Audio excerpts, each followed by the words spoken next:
Welcome to the Dr. Broadway Podcast, the musical theater history podcast where a couple of doctors sit around and talk about Broadway. I'm your co-host, Dr. Kristin Stultz Pressley, joined as always by Dr. Tracey Brent-Chessum. Tracey, tell us what we're going to talk about today. We're talking about Spamalot. Great, just hilarious. I just love musicals that are spoofs. They just make me happy. But this is still part of our Hooray for Hollywood micromester. Yeah. And Spamalot premieres on Broadway in early 2005, and it gets revived in 2023. That's right. Not for a long time. Not for 164 performances. Yeah, not for very long. April of 2024. But it means which is that surprising. It's back on tour, which is fun, and it's always a fun one to go see. So, yeah, and I've made no bones about the fact that my favorite shows are the shows that make me belly laugh, and this certainly fits that bill. And I think it might surprise a lot of people to know that it's based on a film, right? No.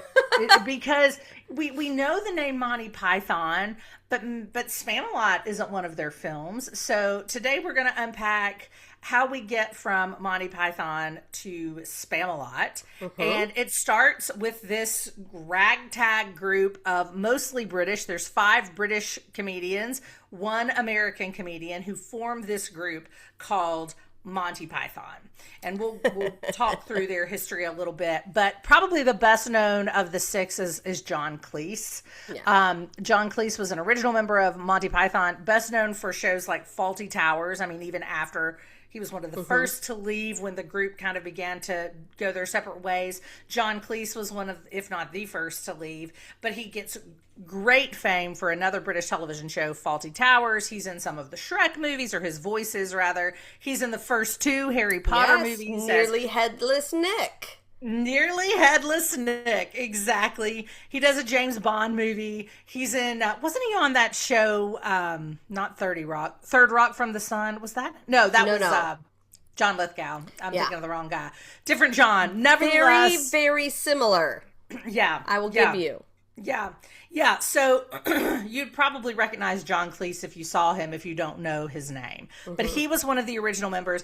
And then another of the most recognizable members, in my opinion, is Eric Idle. Eric Idle is the guy we're going to talk about most in regards to Spamalot, because he's the guy who writes the book, the lyrics, and some of the music. He'll have a co-writer for music, John Duprez, but he writes the lion's share of it. And he's one of the original members of this group of 6 men who form Monty Python. Now, these guys get together in the late 1960s, and each of them in their own lives had worked on different British comedies. Some of them had met at Oxford as students at Oxford. Some had met as students at Cambridge. And Tracey, as I was finding all this out about these guys from Monty Python, it reminded me of Elizabethan theater, and how so many of those writers met each other at school, the university wits, we call them, right? So here we see the impact of higher education on uniting these great creators who would go on to unbelievable success together. So you get these guys who meet, they meet at college, they do a couple of different British shows, The Frost Report, a children's show called Do Not Adjust Your Set. And then one night in May of 1969, there's a dinner party where all of these men are sitting around a table, and John Cleese, of course. This can only happen in Britain, by the way. Right. Men having a dinner party. Right. Like, Indeed. This is a different culture, y'all. Like, this is so funny. Indeed it is. So after all the work that they had done on those other British television shows that I mentioned, Cleese and another future member of what would become Monty Python have been offered a show on the BBC. The BBC has said, hey, we'll give you this money to produce 13 episodes of something for the BBC, British Broadcasting Company, British Broadcasting Channel. I'm not sure which. I don't know. Do you know? I think it's company. I think it's company. Yeah. Let's go with that. But Cleese and the other guy who was offered the money said, you know what, we really want to work with a larger team. And so they pulled together some of those other creators that they had met at school and then doing these other shows, The Frost Report, Do Not Adjust Your Set, etc. And they come together and decide, the 6 of us, this group of 6 entertainers is going to create this show for the BBC. And they come up then with this name, Monty Python. and really, it's just a nonsense name. They wanted it to be a nonsense name. If you know the work of Monty Python, the fact that they wanted a nonsense name probably makes a lot of sense to you. Doesn't... Of course. Yes. I mean, we all knew it didn't really mean anything. Right. Because it's not really, it really isn't attached to anything in the show. There's not a man named Monty Python. There's just, it's just called Monty Python, and we all show up. And we go, what are they doing this time? And we play along. Mm-hmm. So Monty Python, for they wanted it to be silly. They wanted it to be distinctive and memorable. Monty, of course, is just a classic British English man's name, right? And then Python, of course, they thought that sounded really funny, like the visual image of a snake, but it also kind of brings to mind like a slimy sort of theatrical agent, so they're kind of trying to create a character, or we were doing image. Some drugs, or we were sitting around that dinner table and doing some drugs. But I mean, I will go with that. Yeah. So there you have where they got the name of their group, Monty Python. Each individual guy was called a Python. These are the Pythons. They're referred to as the Pythons. And they put together this show, Monty Python's Flying Circus. This show airs on the BBC in October of 1969. Like I said, they're given money for 13 episodes. It airs very late at night. As you can probably imagine if you're familiar with the show, the later the better, because you got to be a little punch drunk to enjoy it. Well, you don't necessarily have to be punch drunk to enjoy it, I guess. But it helps. You enjoy it more helps. If you're punch drunk. See, it's funny because I never got access to Flying Circus. Yeah. Because it was never really on TV because, it's like, I was born a little later than that. Right. That's right. But it's like I've seen some of the films because you had better access to that. But the more and more I see of it, you're right. It's like, I need to be in the right mood for this. Exactly. And this, this kind of buffoonery. In fact, one of the guys referred to it when asked to describe the show said it's intelligent men being stupid. So he would not mind the word buffoonery being applied to what they did.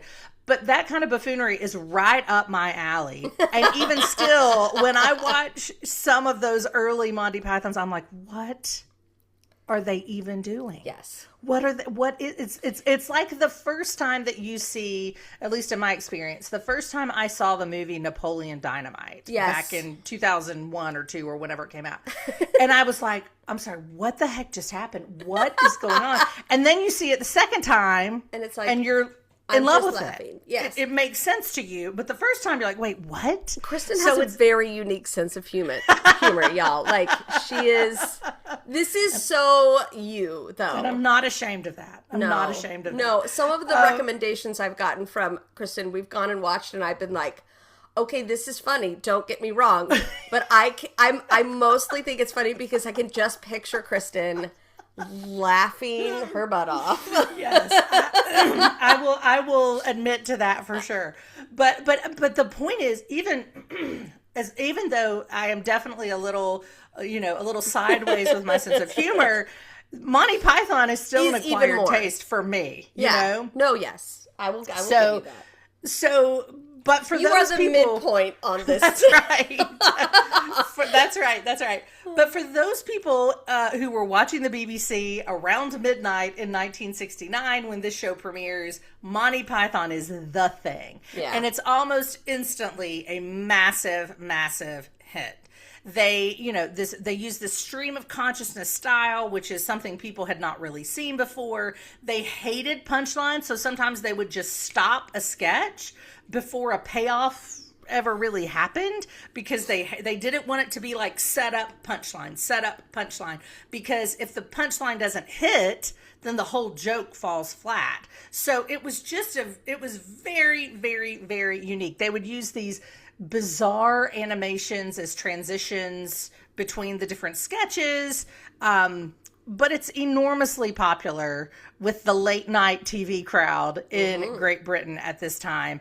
And in 1971, they take their talents outside of the television screen, and the Pythons produce a film called Not Now for Something Completely Different. So they start doing film, they start writing books. The Monty Python universe, at least in Great Britain, begins to explode. Yeah. But it doesn't yet reach the other parts of the world. And that doesn't happen until it comes to the U.S. via PBS in 1974. So in 1974, this one station in Texas, this one PBS station in Texas, picks up Monty Python's Flying Circus. Texas, of all things. Yeah. That's funny. Yeah. Isn't that interesting? You'd think it would be like in New York or something like that's like, where do all the people with the weird sense of humor live? Yeah. I wouldn't go, oh, Texas. That's where they all are. Exactly.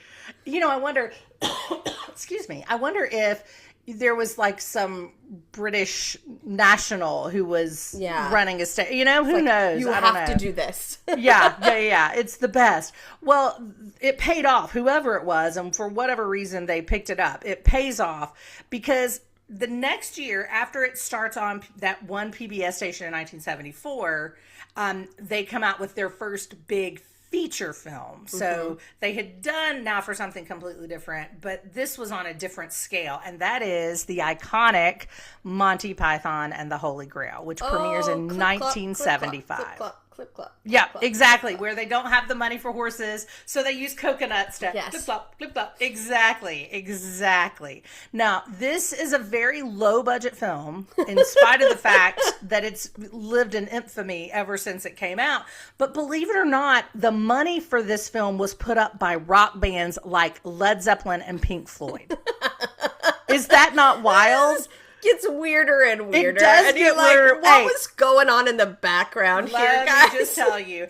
Well, there's going to be another rock and roll connection when they produce The Life of Brian, which is their next film, and I'll get there in just a minute. But before we get there, Monty Python and the Holy Grail is still considered one of the best comedies of all time. Now, we were just talking about that in our most recent episode, Some Like It Hot. Yeah. The 1959 film starring Tony Curtis and Jack Lemmon and Marilyn Monroe, directed by Billy Wilder, which inspired, of course, a couple of musicals that we talked about. Is listed as one of the greatest comedies of all time. Well, here we go the next week talking about another of the greatest comedies of all time. And it lampoons King Arthur and Camelot, obviously. Mm-hmm. And if you know this film, you know exactly what I'm talking about. Now, from the very beginning, they have used in their films and in their sketches music. And much of that music, many of those songs, if not all, are written by Eric Idle, who is that original Python that I mentioned that we're going to park on here in just a few minutes. So all along they're using music to tell these stories, but they're all, if you have the streaming service Peacock, these films are all on Peacock. You can stream them tonight. In fact, I thought last night as I was reviewing these notes, I was like, I need to show these to my boys. I think particularly my older son would really love them.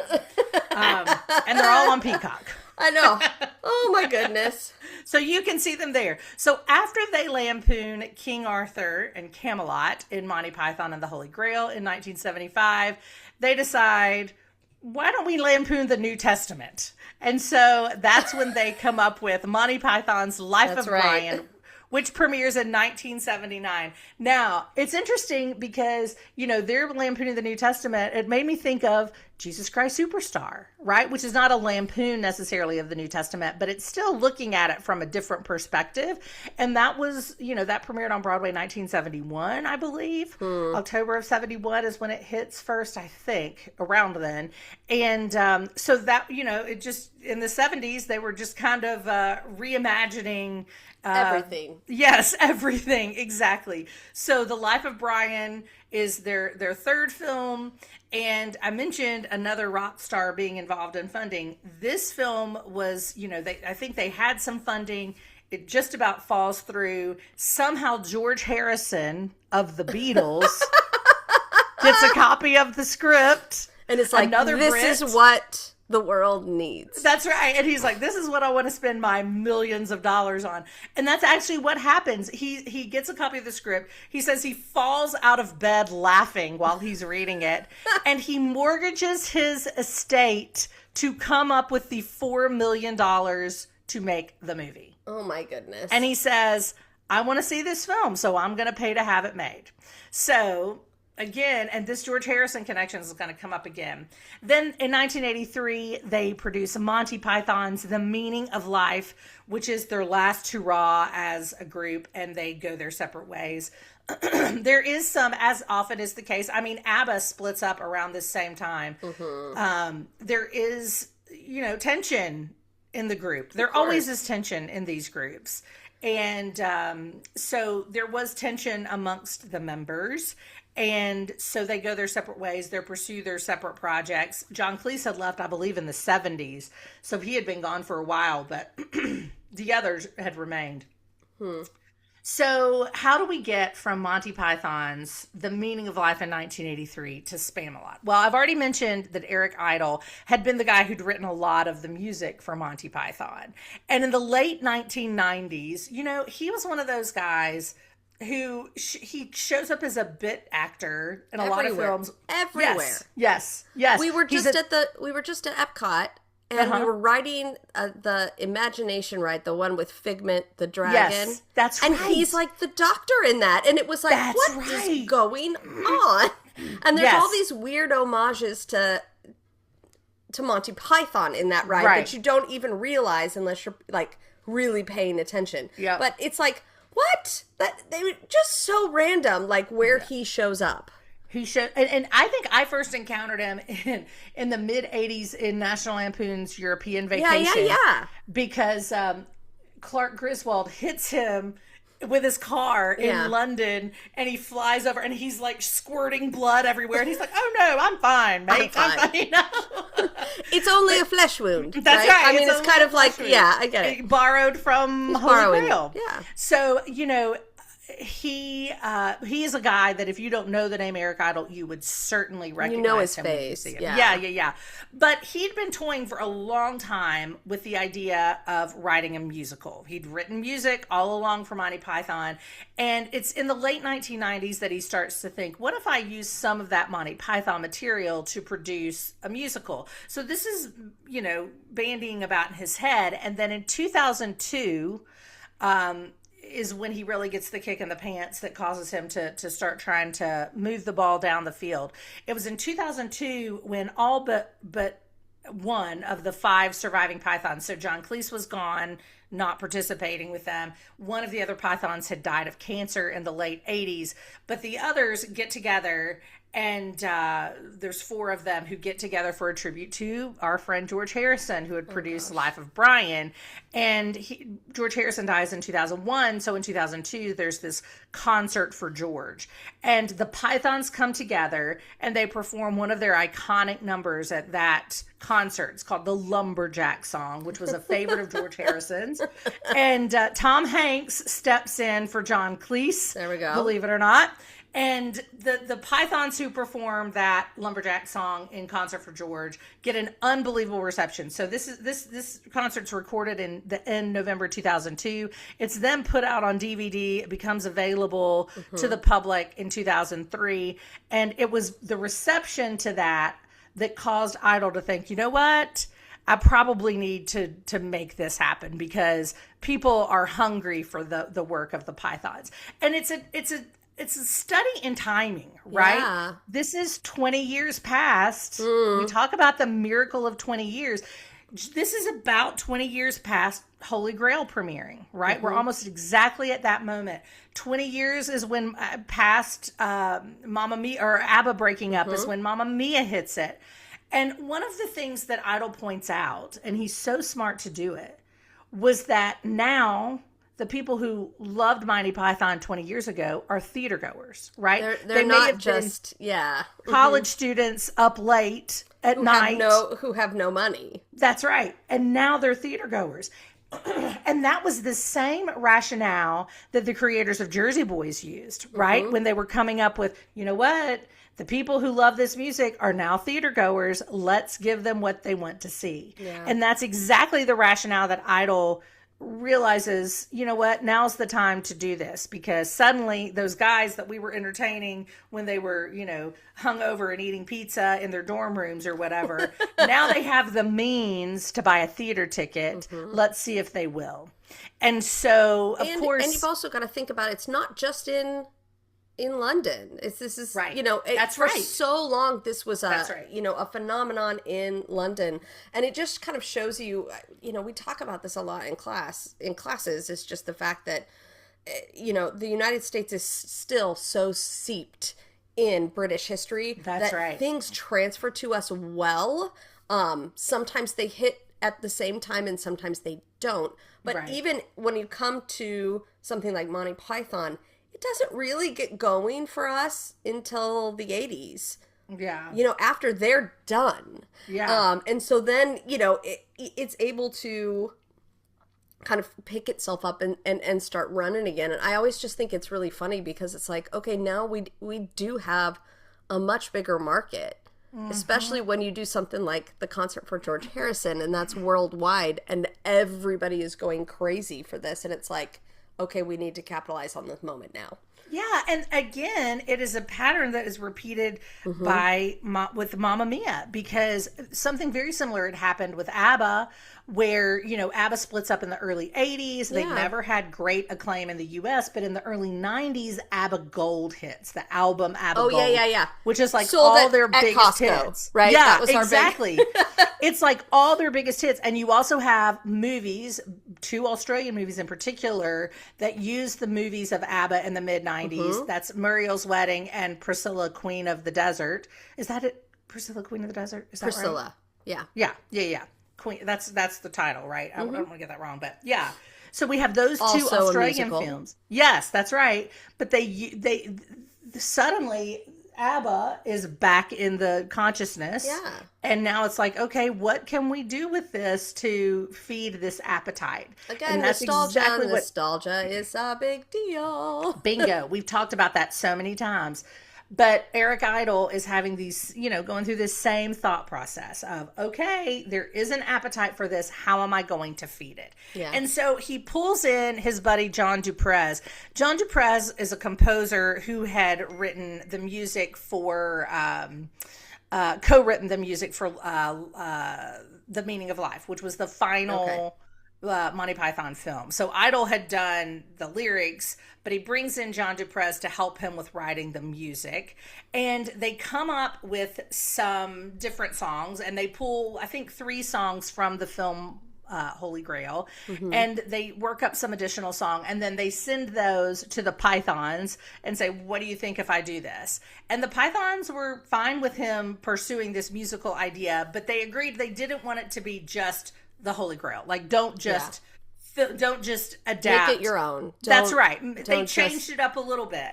So because then we have to be too involved. That's right. And we're too tired for that. We have too many other things going on. We don't like each other enough for that, right? Exactly. So they did. So the story that they came up with is very loosely, not very loosely. Some of it is. They called it. They pulled it, they ripped it off completely. So some of it is a word for word adaptation, but they did change like the movie's ending. They added a whole bunch of songs. They added some characters. So it is different enough that, the goal for Eric Idle and John Duprez was that if you are not a Monty Python fan, you could come into Spamalot and still thoroughly enjoy it and not be lost. Like, it's not so much of an in-joke for the Monty Python fan base that people who are on the outside of that can't be entertained. Yeah, right? They do make it a little bit more accessible. Well, I do see like some of those places where we would just like leave the punchline out. Yeah. They would at least like pay homage to it. Like, people knew that it was a bit, and every time I've seen Spamalot, it's been like, oh, I don't understand this because I haven't seen Flying Circus or something like that. Right. Like, it makes it really clear. So I feel like, it's better structured than, Like, yes. It's not like a sketch comedy where people are just, improvising and being crazy. This is very, very well structured. That's exactly right. And that's actually owed to its director, the show's director, original director, Mike Nichols. And we're going to get to him in just a minute.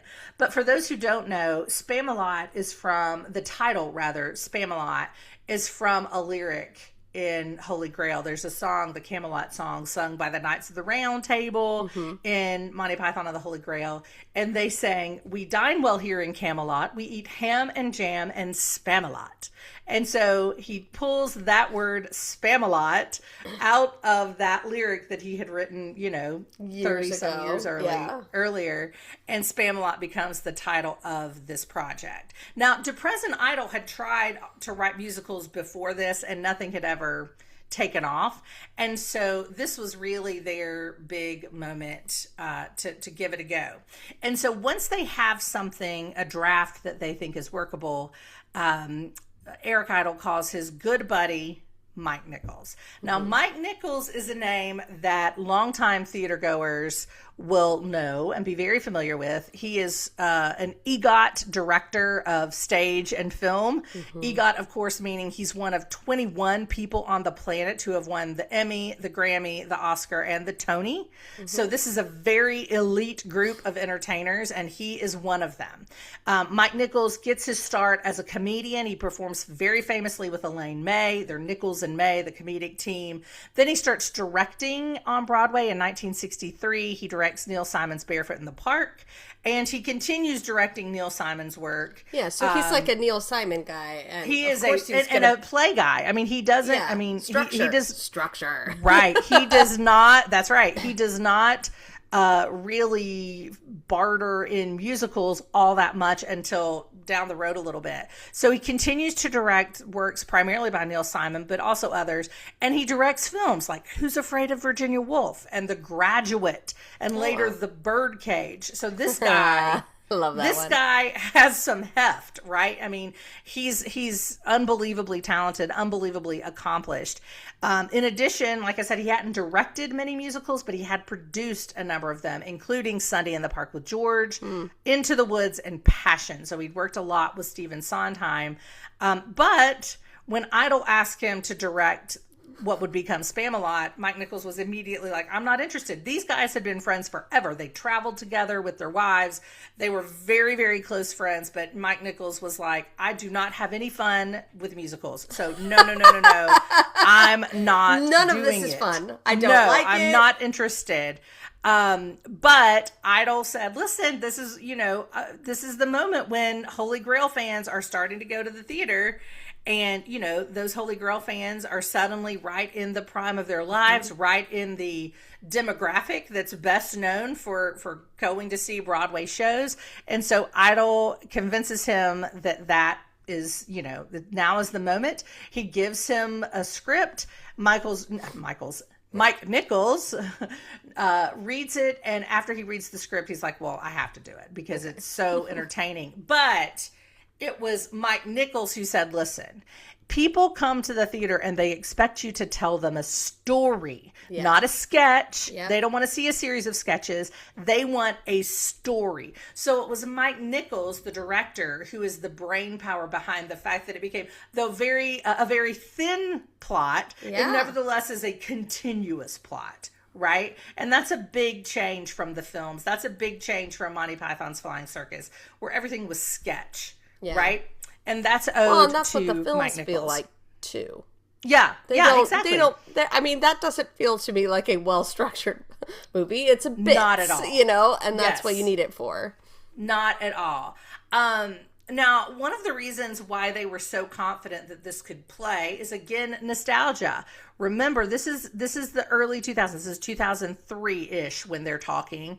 And 2001, Mel Brooks had done something very similar with an iconic film from the 1960s when he adapted The Producers for Broadway. And of course, The Producers had been a mega smash on Broadway. So, the fact that The Producers had gone like gangbusters as it had was another thing that made Nichols and Idle and Duprez as the composer, think that it could work. And once Nichols was attached to the project, remember Eric Idle, yeah, he was a Python. Yeah, he wrote music for those Monty Python films. But Eric Idle's never produced anything on Broadway, right? In fact, his every attempt to do it has not gotten off the ground. But he attaches Mike Nichols to it. Yeah. And suddenly, with the name Mike Nichols attached to it, remember, he's an EGOT. He directed The Birdcage and Who's Afraid of Virginia Woolf and Barefoot in the Park and Plaza Suite and all those shows. And there's gravitas because that name is attached to it. So producers suddenly are like, wait a minute. Mike Nichols? I don't care about Eric Idle's work, but Mike Nichols? Now I'm listening. Yeah. And we've seen this happen before with Mike Nichols. Do you remember where Mike Nichols has come up in our conversations before, by any chance? Didn't he deal with Annie? Yeah, like I was Annie. like... Yeah.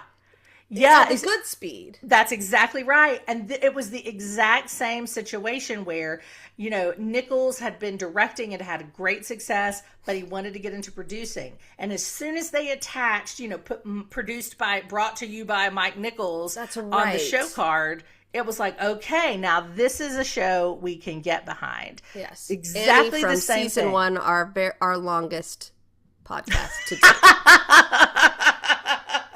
And favorite episode. And favorite. Movie. There was absolutely no way we're getting out of that one alive. I was like, that could have been 3 hours, folks. We held ourselves. That's exactly right. Exactly right. But point being, we've seen this happen before with Mike Nichols, and it's a reminder that sometimes who you pick to produce your show can be very strategic. Yeah. And in this case, it was very strategic to pick Mike Nichols to direct Spamalot because suddenly he does stuff that's funny, but it's not slapstick funny. That's right. He's not a comedy guy. That's right. I mean, he's doing Neil Simon, and Neil Simon most of the time is like, oh, that's but it's light on the comedy. It's not like this is some sort of farce. So it's different, and for him to take a chance on that. Yeah. It shows you that there's actually something here that we should all pay attention to. Exactly. And Mike Nichols kind of guides Eric Idle through crafting that full story so that it is a full plot and not just, a series of sketches as the Monty Python work had been. And together they come up with Spamalot. Now, Mike Nichols said that there was one rule as they worked on the story. He said, is it funny? If it's funny, it stays. If it's not, it's gone. Yeah. And so they knew that it had to be, they knew that the expectation would be that it would be too story heavy. That's right. That's exactly right. Exactly right. It's almost like, okay, but the point here is that you're supposed to be laughing like you did when you were high in your dorm room eating pizza. Right. Like that needs to keep going. That's exactly right. So Eric Idle says what they ultimately end up with is, quote, shamelessly lifted from the film, but nevertheless has, new music, a new character, several new characters. Mm-hmm. It's separate but equal, right? Separate but equal. Let's try something different. I see where you're going on that one. It is loosely based. Yeah. Parts of it. And then parts of it, like I said, are word for word, right? Just in Idle's words, shamelessly lifted from the film. So, they assemble a cast that's unbelievable. In addition to Nichols as director, we have my guy that I talked about in our most recent episode, Casey Nicholaw, in his first turn as choreographer. Up to that point, he'd been dancing in shows like, Crazy for You and Steel Pier and Saturday Night Fever and Thoroughly Modern Millie and, Seussical, shows like that. And then this is his first step into creating a musical. So Casey Nicholaw, who is, we know his comedic resume, so he is the perfect fit to choreograph this musical. But in addition to that creative team, the stars of the show, the cast of the show, it was crazy, absolutely outrageous. Tim Curry, Hank Azaria, Tim Curry, could we give a shout out back to the Annie film? Could we? And Clue and everything Rocky else. Horror Picture Show and et cetera, et cetera, et cetera. Hank Azaria, who I knew from Mad About You, and he was married for a time to Helen Hunt, wasn't he? I think. I'm pretty sure he was. I don't remember. Yeah, and he was on Friends. Oh, he was everywhere. He was the Russian. He's hilarious. Wasn't he like the Phoebe's Russian scientist boyfriend, I think? I think he was. And regardless, Hank Azaria was and he was on The Simpsons. He was everywhere. He was everywhere. Christian Borle, who was all over Broadway at the time. This is just post. Wasn't this like one of his first big gigs, though? Probably. He had been in The Replacement for Millie, right? Yes. Didn't we talk about? Yeah. So he'd been a replacement in Millie. And of course, it's I think about he was still to go, married to Sutton Foster at this point. Or they were just getting married. Maybe so. Before this happened. And his career just blew up. Yes. Yeah. Yes. Christopher Sieber, who is now on Broadway in Death Becomes Her. David Hyde Pierce, who was famous from Frasier. He was Frasier Crane, the television and he's psychiatrist brother, David Hyde Pierce. And then Sarah Ramirez, who was the Lady of the Lake, who is the lone Tony Award winner among the performers. But this $11 million musical, which was a big number for 2005, $11 million musical opens in Chicago. It tries out in December of 2004 and January of 2005. And the run for this brand new musical is sold out before it opens. Yeah. By the power of the name ID of Monty Python's Spamalot. You wonder why they call it Monty Python's Spamalot? Because Spamalot doesn't mean anything, but Monty Python's Spamalot absolutely does. It's like, oh, this is going to be fun. Yeah. Lots of people going, ooh. Yeah, that's also the nomenclature that they had used. Monty Python and the Holy Grail. Monty Python's The Life of Brian. Monty Python and the Meaning of Life. They had used that. So it was consistent with what they had done with their earlier works. So this smash hit transfers from Chicago to Broadway in March of 2005. It opens at the Schubert Theater, and the reviews are, not surprisingly, absolutely euphoric. Ben Brantley in the New York Times called it a resplendently silly new musical. But he said something, Tracy. High praise. The man hates everything. Absolutely, especially things that are funny. Yeah. Everything. Yeah, I know. But I'm going to read this paragraph to you because I love what he has to say, and he unpacks what we've talked about in terms of nostalgia, but he also gives it a label that I love. He calls Spamalot, quote, the latest entry in the expanding Broadway genre of, and here's the label that I love, scrapbook musical theater. Wow. Scrapbook musical theater. Isn't that great to encompass? That's it amazing. encompasses, well, I'll continue reading. Such ventures, which include flesh and blood versions of Disney cartoons, remember Disney on Broadway is happening at this point, and jukebox karaoke shows like Mamma Mia, reconstruct elements from much-loved cultural phenomena with wide fan bases.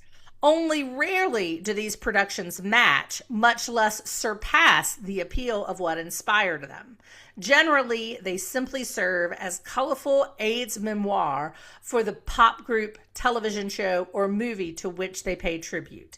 Within this category, Spamalot ranks high, right up there with the sweetly moronic Mamma Mia, which repackages the disco hits of ABBA into a comfy sing-along frolic. I love the way he phrases that. It's like, I don't know. It's so funny. You wish sometimes that we would do these things in chronological order so you can just see the development of Ben Brantley. Because, that's a great point. Didn't he hate Mamma Mia? That's exactly what I thought when I read that was yes. Oh, everybody hated Mamma Mia. Yeah. Everybody thought it was terrible, and now he's calling it a comfy sing-along frolic. Let me tell you what changed a lot of that. A lot of that changed with Jersey Boys. Jersey Boys seemed to legitimize the jukebox musical for a lot of critics. Yeah. And I think he's trying to get rid of that name and put them all together under this idea of scrapbook musical theater. Which I like. I like that too. I like that a lot. I love that. I'd not heard that term, but I really, really like it because it gives us an image much more than jukebox musical. Because with jukebox musical, the image can be review, right? Yeah. You can think, if it's a jukebox, I'm just playing music. And you don't necessarily think story. But with scrapbook musical theater, it encompasses nostalgia, familiarity, things that we have treasured enough and want to remember and preserve. I love that term. And I don't know if that's his term or he borrowed it from somebody. But reading that review was the first time I'd read it, and I loved it. Well, I mean, remember, you're talking about, 10 years on, and they're trying to come up with this designation for the jukebox musicals at that point. Like, what do we call all of these that just blew up in the 90s because we couldn't produce anything else? And, what do we call this? And jukebox musicals, that terminology started in the 90s. It came up really early. It did. But then all of this, these shows that are based on television shows and things, and what you're seeing is Ben Brantley trying to be like, can we put all of these in one, one category? Because they're all doing the same thing. That's right. Because, I mean, even today, what we have is jukebox musicals and movie musicals. That's right. This musical, and, based on TV shows and based on, and we kind of parcel them out. And I kind of agree with Brantley that, I mean, too. 25 years later, that probably in the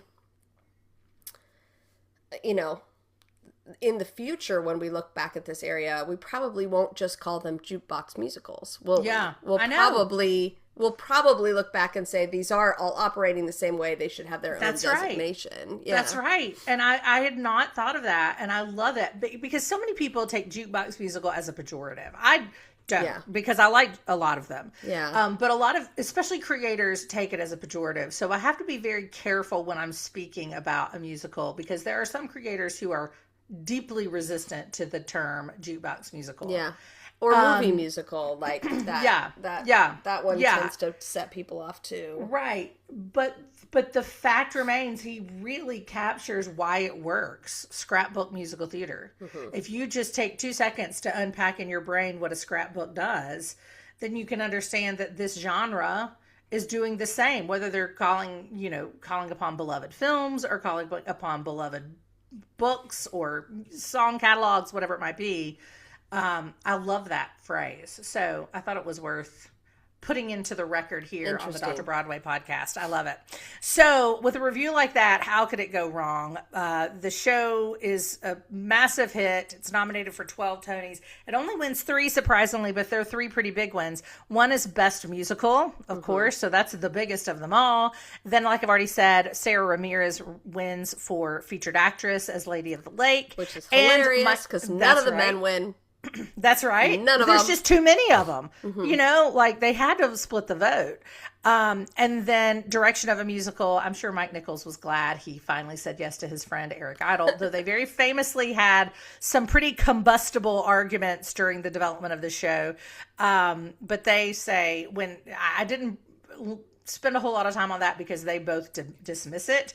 But there were a number of gossip columns that mentioned the two of them kind of going at each other, with Eric Idle saying, I'm the writer, and Mike Nichols saying, but I'm the director, and them trying to determine who carried the most heft. Yes. So I'm sure regardless of those, he and Eric Idle remain friends, and he is delighted that he finally said yes to this show because he won a Tony Award for it. Now, like we've already said, this show is then revived in 2023. Well, let me say, before it's revived on Broadway in 2023, it is played all over, everywhere. All over, everywhere. Yes. College campuses, community theaters, it's everywhere. And anywhere you can get, an understanding of the hero legend. Right. That is based in kind of English literature. India, I think it plays pretty well, of all places. Imagine. Yeah. Not everywhere, but, a lot of people are like, okay, this is pretty funny. And because it isn't as it is more globalized for its, 20 years out from Monty Python. Like, it is meant for a more globalized audience, and it is written that way. So it's not like only people who were alive in this late 60s will understand what's happening here. That's right. Because it lived on beyond that. It was just one of those films that took off. I mean, one of those bodies of work, not just one film, but it was a body of work that became more popular long after it had been created, right? Mm-hmm. It just kind of took off and had a life of its own. And so there was a built-in audience. So this show has a Broadway revival 2023. It's directed and choreographed by Josh Rhodes. Again, a really big-time cast, which is helmed by James Monroe Iglehart, who is one of my favorite Broadway performers of the day. He is outstanding. Of course, he won a Tony Award as the genie in Aladdin on Broadway, directed by Casey Nicholaw. Mm-hmm. And subsequently, the first time I saw him live was he played Jefferson Lafayette in Hamilton. Yeah. And he did step in and do that. I mean, not for a long time. Well, I saw him, and with all due respect to Daveed Diggs, James Monroe Iglehart was unbelievable. He was fabulous, yeah. Unbelievable. And then I saw him when I was in New York for BroadwayCon last year as Louis Armstrong. Okay, yeah. Also, just an unbelievable performer. So he was the King Arthur role that had been played by Tim Curry originally.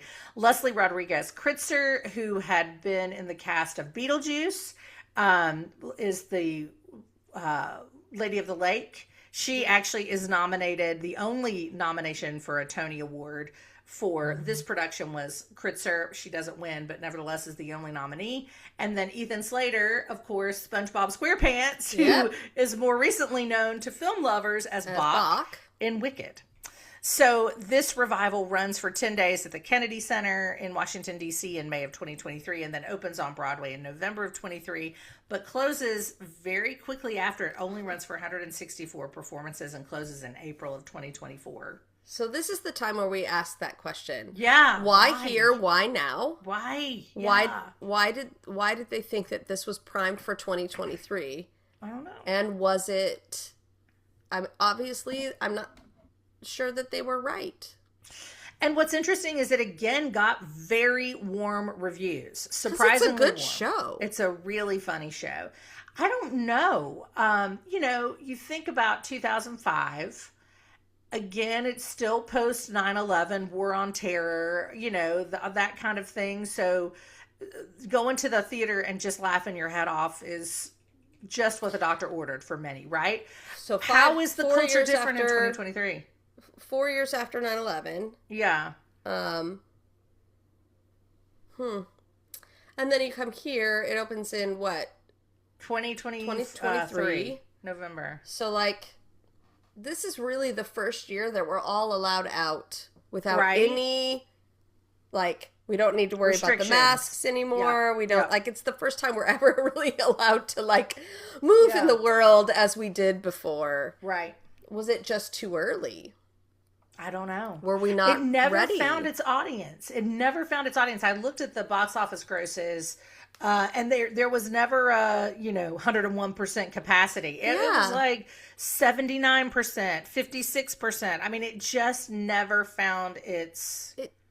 So it's okay. So what happened to all of those guys that I would like to not believe that they're all dead. That sounded awful. I'm not trying to sound awful. But I'm thinking about it, and it's oh no, this is the perfect time because now all of those guys that were sitting in their dorm room smoking weed and watching Monty Python, they can buy theater tickets in 2005. But in 2023, they're not going to the theater anymore. Right. And I'm but where is that next generation? Because Monty Python is still... Oh, for sure. It is maybe niche. And maybe that's the issue, is that we just kind of moved into the niche aspect of it, where everybody oh yes, I'm aware of Monty Python. It's part of the cultural zeitgeist. We all understand it. But maybe I haven't watched all of it. Or maybe I haven't seen all of it. Those things that like we know about films from long ago that, you know, you don't have to actually watch them to understand them or get the joke. Like, has Monty Python moved into that? I don't know. And it also could be an economic. You'd expect it to do really well. Yeah.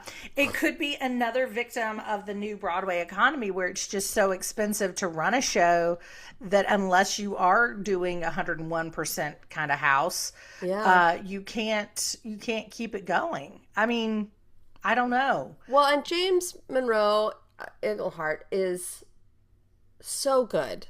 And such a consummate Broadway performer, but he isn't known outside of Broadway that world. That's right. As big. That's right. Like, as far as he's not Tim Curry, David Hyde Pierce, Hank Azaria, and you don't have anybody like that in the cast. That's right. They're all bringing them in, and Broadway insiders. Unfortunately, like, you kind of need that. Yeah, that's true. Especially in a revival, we're finding more and more when you see those revivals. It's like we have to have a name that's going to bring, more than just the theater people. Right. Right? Like, it has to kind of, it's going to do fabulous on tour for all the reasons we've listed in the past. Like, that's right. Obviously, it's going to do great and everybody's going to enjoy it. But, like, to run it on Broadway and to get people to buy it at TKTS, like, what do they need? Now, remember, they're going up against Harry Potter. The show, Cursed Child? Well, the show is open, but Harry Potter, Daniel Radcliffe himself, is starring in Merrily We Roll Along. Right? Almost at the same time, right? Oh, okay. I don't know. I know that he did do it. I don't know the timing of it. But, I mean, and yeah, I'm just looking at it and going, okay, so was it just like, if you're looking at that and you don't know anything about musical theater, who you're going to go see? Yeah. Well, I'm going to try to go see Harry Potter. Right. Like, No question. Oh, I know that guy. I know Daniel Radcliffe. That's absolutely right. There's no names in this one that it's like, oh, we're going to... Yeah. You have to have all sides, don't you? It's so hard. You do. And Josh Rhodes as director choreographer, I mean, it was his first, he was not a name. No, and it's all a good show. Right. It's still, it's a great show. It's just like, this is, unfortunately, for what we're seeing, a heavy lift, isn't it? Yeah. It is. And they thought the show would just do it for them. And it did not. And that's sad. Because it's such a good show. Yeah. No doubt. But it's worth seeing when it comes to your town. It is worth seeing because... Oh, it's hilarious. It's so much fun. You're going to have a great time. It's just... Even Ben Brantley liked it. I know. Come on. That should be what they put on their, on the placards. Yeah. Even Ben Brantley liked it. It's just that it's one of those shows where it's like you look at the revival portion of it and you're like, it's a respectable revival, runs for 5-6 months. But it is one of those things where we all have to sit there and go, the economy of Broadway has changed now. It's very, very different, and we need to heed that. Yeah. Yep. So, on that note, yes, that'll do it for this episode of the Dr. Broadway podcast. Tune in next time. We'll be talking about Shucked, which is the only musical I can think of that will require me to talk about the country music variety show Hee Haw. So until Hee Haw. Until then, connect with us via email at hello@drbroadway.com or on Instagram, YouTube, or TikTok at Dr. Bway Podcast.